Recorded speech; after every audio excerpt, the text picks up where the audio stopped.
Thank you for joining me today on Ready Aim Stamp. Today we are going to make tri-fold slimline slider cards. This card used slim card dies, slim sayings, and then rainbow of happiness.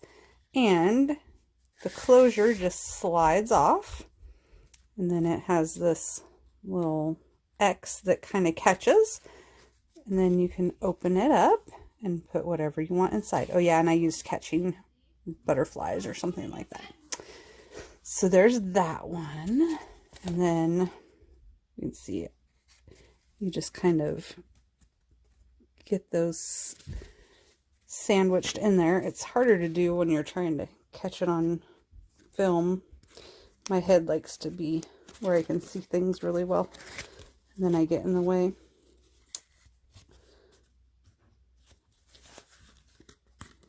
So, just see if you can see that.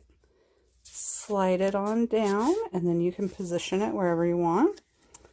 And then there's this one with the honeybees. All right, let's get started.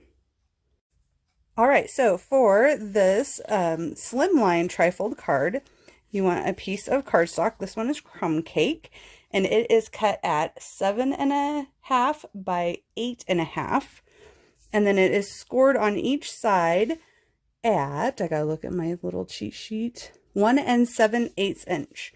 So the 8.5 inch length is the tall side, portrait side, and then you're gonna score it, flip it around, and then score it again. And then you want to use your bone folder, which mine is missing in action right now. Oh, it's hiding under the markers. And you just want to give it a good burnish, right, Nancy? That's right, Amy. Then we're going to have 4 pieces of crumb cake that are cut at 2.5 by 3 inches. I just had Nancy cut these too, so I should have remembered that. I didn't. And then 2 of them are going to be scored right down the middle at 1 1/4 inches. We'll get to those in a little bit. Designer Series paper, I am using some of the new stuff that comes or that coordinates with the Honeybee Home stamp set. And it is cut at 1 5/8 inch by 8 1/4 inch, and there's 2 of those so that they can. I just have to say, Amy buys anything that has bees on it. I do. I'm a sucker for bees. And then for the inside, I have a piece of basic white, and it is cut at 3 1/2 by 8 1/4. So this is a really simple card. I also have a piece of bumblebee that is cut at 3 inches by 4 1/4 inch. We're going to run it through the stamp and cut and emboss. We're going to run it through with this 3D embossing folder Hive because it's bumblebees. And first we're going to just kind of dog ear the corners, and we are going to find my pencil that I didn't have ready. And so I find that it's easier to cut first and then have it go through the embossing folders, because that embossing just kind of changes it a little bit and makes it harder to run it through your paper trimmer. And sometimes it will make it not cut right because it bumps up under the cutter. Right. So I'm just going to put a little mark at 3/4 inches on each of these, and I can't do math in my head today, so I'm going to just turn it on my grid paper to use those little ruler markings. And then I'm going to have my wonderful friend Nancy cut a diagonal across each corner. Okay. I can do it. I probably should have made you line up in the under the camera for that, but probably should have. You want me to do the second yeah, one? Here we so go. Just so you can see what I'm doing. I'm taking her lines that her marks that she made, and I'm just putting them right in the cut, and then There you go. So now you have kind of a tag shape.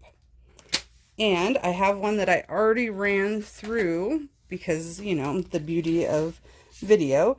And here it is run through that Hive folder. And this is that 3D folder. So you'll notice that once it's run through, your paper or your cardstock is a little flimsier, it feels, because of all that change to its makeup. That's a pretty neat looking embossing there. I like It that. is. It kind of looks like a honeycomb. Yeah. They did a good job on that one. They did. So we're going to set that aside. And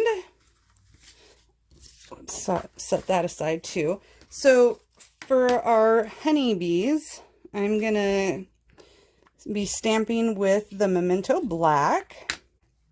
And you want to give a little bit of space on just some scrap basic white, because you're going to cut them out with the dies or fussy cut them, either one. This one we were fit 2 on a block. That was kind of handy. Oops, I better do that one again. I didn't like how. There we go. And then we're going to cut out the tall flower. Well, stamp first. And I'm using the Memento because I'm going to color it. And you can color it either with your Stampin' Write markers, or you can color them with your blends.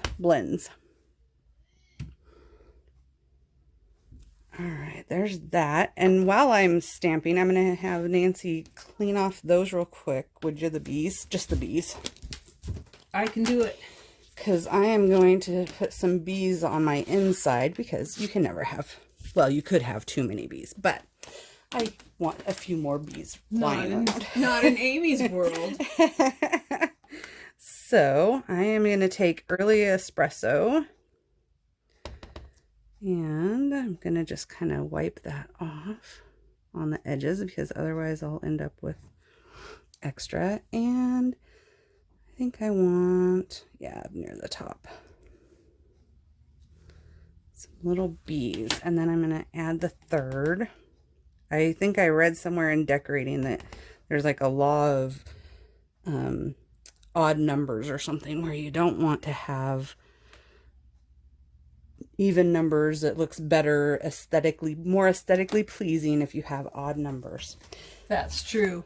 Unless you're using the Fibonacci's, and then there are a couple even numbers that you can use. I had not heard of the Fibonacci's. It's quite a designer kind of thing to know. I'm just learning it myself. Oh, wow. But my daughter, who is a artsy person, she told me a long time ago to always use 3. Huh. Or 1. Yes. And we've used 5 on cards too before. Okay, so I am just going to use my Stampin' Write markers, and I have the in color set here, and it has pretty much every color I need. And I guess I did use, because I pre-colored, I'm going to just show you real quick, but I did pre-color mine. I did use some of the other colors, like one of the really light purples and petal pink. But so you can just kind of use that brush end and color it. You could color with colored pencils, any coloring medium that you like. Nancy doesn't like color, so she might just stamp them in Early Espresso. Like well, yeah, you do like color.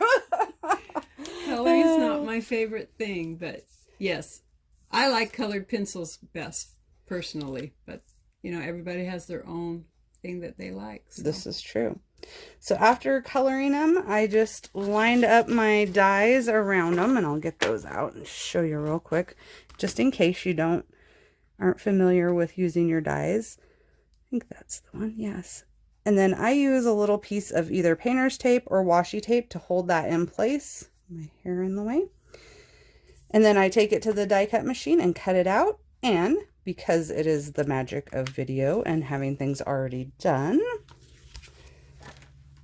I have pre-cut out my bees. And the tall flower. Oh, I forgot to stamp for you the little tiny line of flowers, but there it is. And then I also have cut out with fresh freesia, I believe, and cinnamon cider and just jade, a few of those other shapes out of that die set, which are really fun. Sometimes it's really fun to play with those dies that don't necessarily coordinate with or cut out a stamped image. Right. That's a nice little leaf, or like not really a leaf. It's almost like grass or something. Yeah. I see all sorts of different stamp sets that we could use that one with. Yes, that's nice. So now we're just ready to put it together, and I have my handy dandy Tombow, which I'm going to get a newer one because that one feels kind of like it's getting on the empty side. And we're going to just take our base, and this is super simple. You can make it as complicated as you want. Am I in the picture? And I'm just going to put some glue, and you don't have to use a ton. This glue is good. It'll stick, and you don't want it smushing out the sides. And figure out where my center is. Tombow is my best friend. Yep, like we're always, I think we're always saying it every video we do. Wiggle room is Yep. That Tombow gives us that wiggle room. So there we have that center. And you could stamp, write, whatever in there. And I got a little glue on my finger, and I'm going to just use a white eraser, and looks ugly at first, but it really does help kind of remove that glue. Oh well. There. Now it does. Did you get it? I think so.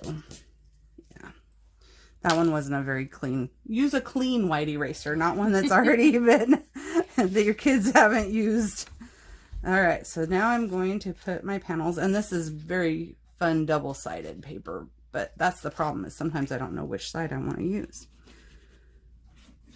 But on this case... And if you wanted, you could put, you could even put DSP inside. Yes, you definitely could, to add another... Mm-hmm. That would be pretty too. Mm-hmm. And just center it in that side.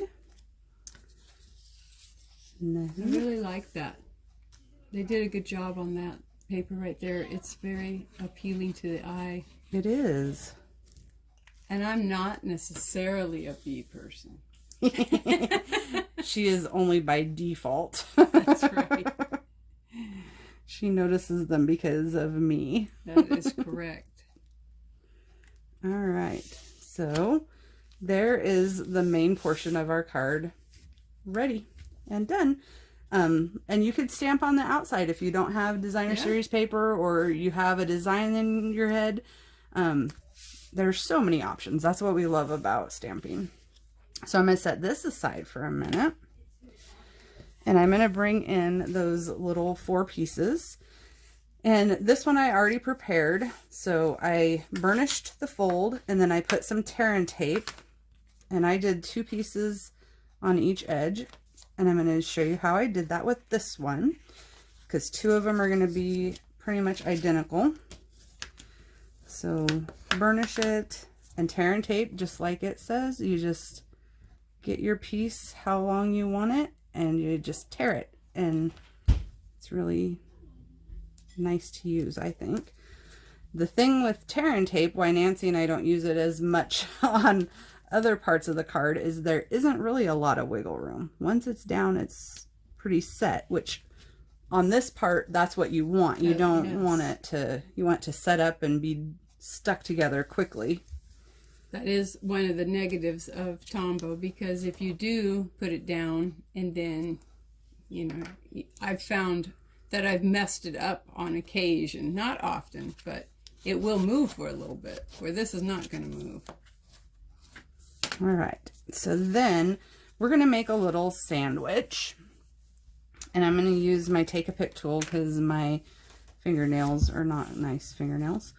So I'm just going to, off of one of those folded edges, I'm going to remove the 2 backings, and I am going to, so that the open end, like the book end, is facing the outer edge of my little piece of cardstock, I'm just going to line it up and then stick it down. And then I'm going to take my other side and I'm going to remove its protective piece. See how good that take a pick tool does for me? That's a nice job.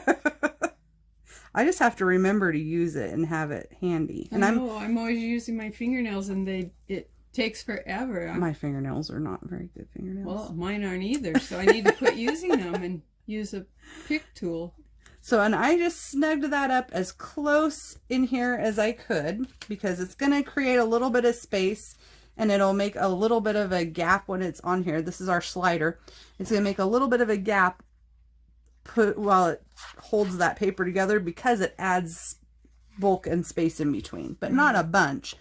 So, okay, so now I can remove all 4. You can remove 2 at a time if you want, but like I said, once it's down, it's pretty much stuck. So my point is we're all in. Go for it, Amy. I figure I'm not going to be able to correct my mistake once I lay it down. So, and you can, Nancy likes to use the long end to line up, and just depending on where my perspective is, like right now, the shorter end is closer to me. And it doesn't have to be perfect, but one end will get completely covered up. So there we have this little sandwich, and it kind of forms an X. Wow. And have you seen one of these before on the Pinterest and stuff, Nancy? I haven't. I had not seen this card. So usually when we do a tri-fold card and we want it to stay closed, we either have where it overlaps and kind of has a little locking mechanism, right, or a belly band. Yeah. And I just thought it would be fun. This idea came, and you just kind of work your paper in there, and then you have a slider. Oops. Like that. That's pretty cool.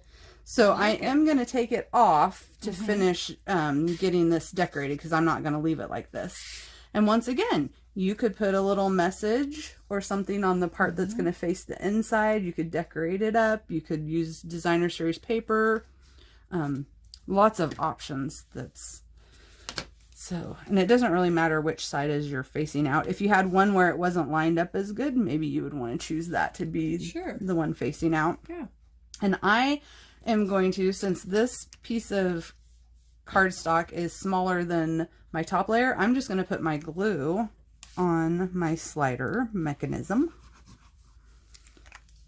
And, oh, look at that side. I hadn't even noticed that. Now I got to decide, do I want this side up or this side up? Decisions. This side up. I like that side. Okay, so this is my back side, the wrong side of my fabric. And so I'm just going to hold on to this and kind of position it on there. And so because glue sometimes does take a little bit of time, if we had done this in a different order, you could just set a block or something heavy on it and go do your stamping and your coloring and cutting and then come back to it. Do you ever find, Amy, that on these thicker embossings that sometimes you have to put more glue on to get them to stick? Sometimes. This one has a close enough, the gaps aren't very big. But if you use the other side of that? I would, want to do a little extra glue because it needs that extra there's not contact. Yeah, exactly. Surface contact. Thin surface contact there. And yes. Yeah. Yep. Good Which point, could be Nancy. true on this now that you're putting your flowers on. Yes. So I am going to grab my little silicone mat. Our friend Cindy always uses her silicone mat, and she's been a good influence on me to use my silicone mat when I'm gluing, especially the small little delicate stuff. So first I'm going to decide how I want these to kind of be arranged, at least have an idea. let's see, I want maybe, and it can go off a little bit, but you don't want it to go off too much because otherwise it'll be too big for your envelope. But you do have a little bit of space to play with. Let's see, I think I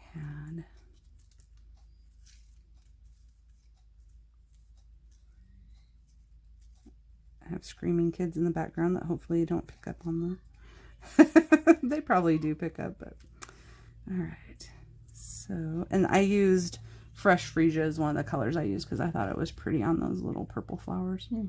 I'm not a botanist, so my flowers may not be realistic in their colors. And I really like this tall flower. I think it's very pretty. yeah, it's almost reminds me of Mom's hollyhocks, but not quite. And But you not know, quite. yeah, They're similar. I don't know my flowers either. oh, that's good. See, we're a good team. Oh, well, maybe one of us should know our flowers. Maybe. So I am going to just take this little piece and I'm going to add a couple little spots of glue. And if I get it off onto the silicone mat, that's okay because it won't stick to the mat. And I'm trying to be somewhat generous with my glue. So there we go, sticking that one down first. I'm trying to alternate my layers a little bit so that my flowers that are colored and my just solid color ones, whoops, I think I needed to do this green first, have a some are on top and some are on bottom, not just all the way the layers are. That seems like a design thing too, but It is. I have a problem with, I lay it all out just the way I want it, and then when I start gluing, I forget what I did. Sometimes I take pictures, but since my phone is being my camera. See, I'm kind of covering up that grass. Oh well. Oh, then he moved on me. Stay. And if I get a little bit messy down here, that's okay, because I am going to use the little flowers to cover up where they all are instead of a bow. One time I watched a video where they used that press and seal, and once you laid out your design of the flowers the way you liked it, then you put that press and seal on top of it, and it would hold it, and you could flip it over and glue it. But I never remembered to do that. I just thought of it just now. I did it once and it kind of pulled off. I don't know if it was my paper or what, but it kind of pulled off my paper. Like, oh, really? So like the paper press you and were... seal, yeah. So I don't know. It could be me, operator error. That happens a lot. Or maybe you have to do it off the paper. Yeah. And then, you know, just know what size you're using. I don't know. But it's just it just popped in my brain, and so it came out of my mouth. No, I think that's good. All right. So, and then this is just going to cover up those stems. Wow, that looks really nice, Amy. I like that. And you can use dimensionals on that too. I've already put some mini dimensionals on the backs of my bees because they're the stars of the show. And so... Of course. Yes. But I didn't want too much dimension because when you do put it in your envelope, you got to remember, I already have dimension with these layers. It's semi-thick already. Yes. So, yes. So then I'm just going to, hey, that used, my fingernail worked. Stick them on there, and I think I'm going to put one down low. He's going to check out these flowers. I have to say, I do think those bees look really cute. Thank you. Yes. I like the way you colored them. I used cinnamon cider on their legs. Okay. Bumblebee on their bodies. And then I believe it's smoky slate for their wings. Nice. Very nice. And if I had, which I still could, if you want to hand me a wink of Stella. Well, yes, I will, because I love Winkastella. Nancy is my Winkastella queen. And go ahead and add some Winkastella to the wings on those cute little bumblebees. Yes, we love our Winkastella. If you have not tried Winkastella yet, you really should, because it really is just a simple way of adding some real excitement to the color. It does. Let's see if I can make the... Can they see it? I hope you can. a sparkle. Just gotta get that right light. And it's no mess. It's not sticky. No. So here is our fairly simple, and now you just got to be careful of your top layer because you kind of have to bend a little bit. I don't know. And then you want to slide in between. When you do it for yourself, it's a lot easier than when you're doing it for the camera, trust me. And you just want to sandwich your flaps, and my fingers are being fat fingered. Okay. Maybe if I grab it this way. Slide these flaps in between your little layers of your X. My son is a Star Wars fan, so he would probably call it his X-Wing fighter or something like that. So you just slide that on and it holds it closed, and you can put it wherever you want. I like it. I think that's really pretty. For me, I would put it down a little more. But maybe me can't do it. Yeah, there we go. It's just really like tight like right that. now. Yeah. But you know what? It would even look good all the way down. Yeah. Because it's like a scenery almost. Yes. I love that, Amy. Thanks for showing that to me. Yeah, I had not you're seen welcome. that card until I came in here today. So, to go along with our slimline card, in case you don't have any slimline envelopes, I'm going to show you really quick how to make a slimline envelope. And I'm using some old designer series paper. I'm so sorry, people, that this is not available anymore. It has these little bees and hives on one side and the honeycomb design. And I'm going to use the honeycomb design as my outer part. This was a 12 by 12, and I cut it down to 8.5 by 11. So if you have 8.5 by 11 paper, designer series paper, or just any kind of pattern paper that you want to use, you can use that. If you're going to mail the envelope, just remember that the post office doesn't like a lot of bold patterns, and you need to be able to easily see whatever address you write. And so you may have to consider putting on a shipping label or something too. Mm-hmm.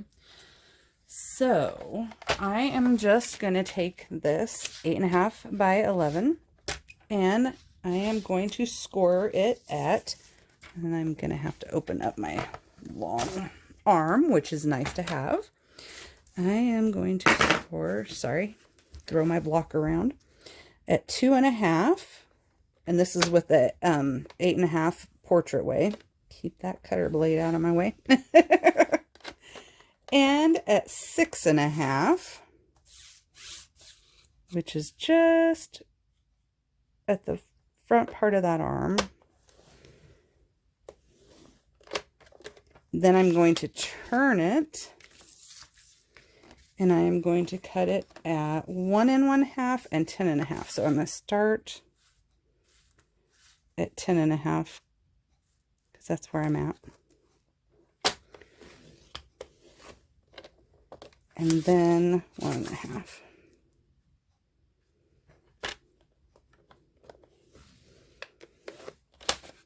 So then you can see my little score lines, kind of.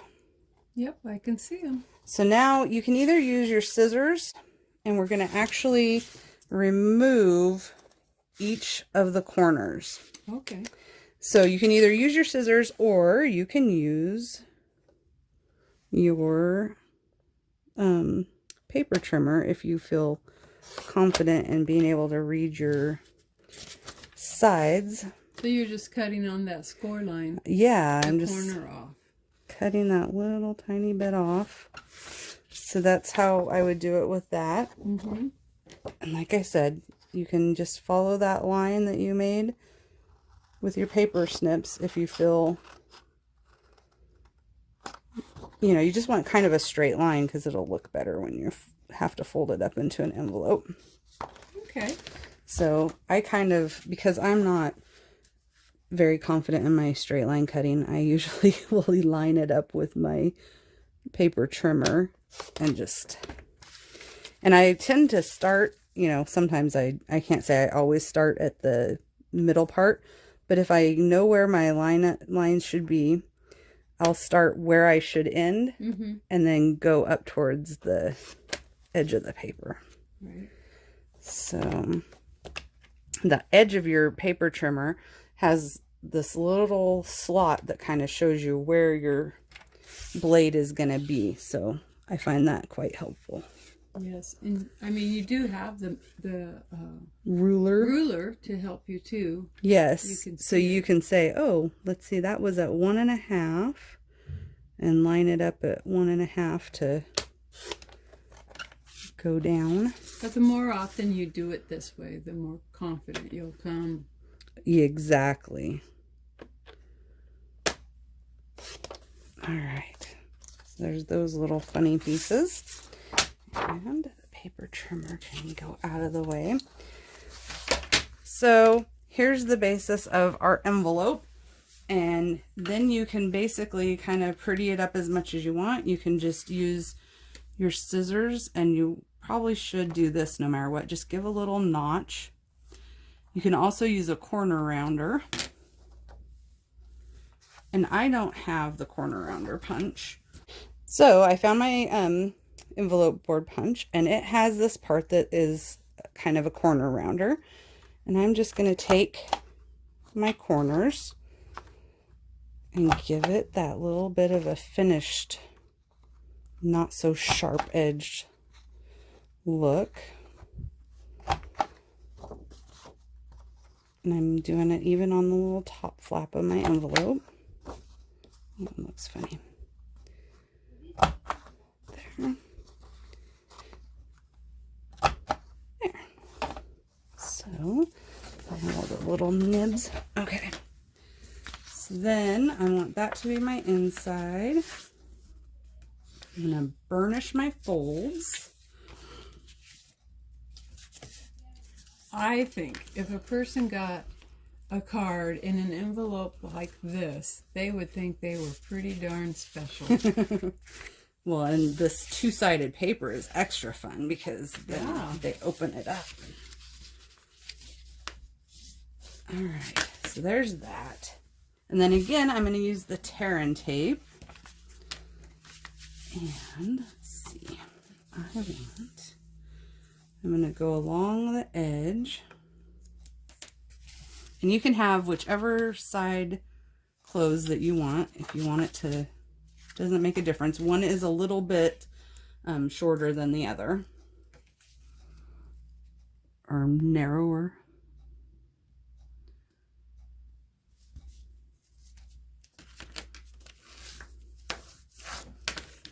And remove that with my Take-A-Pick tool. So much easier than fighting. Just close that up. And then along the bottom.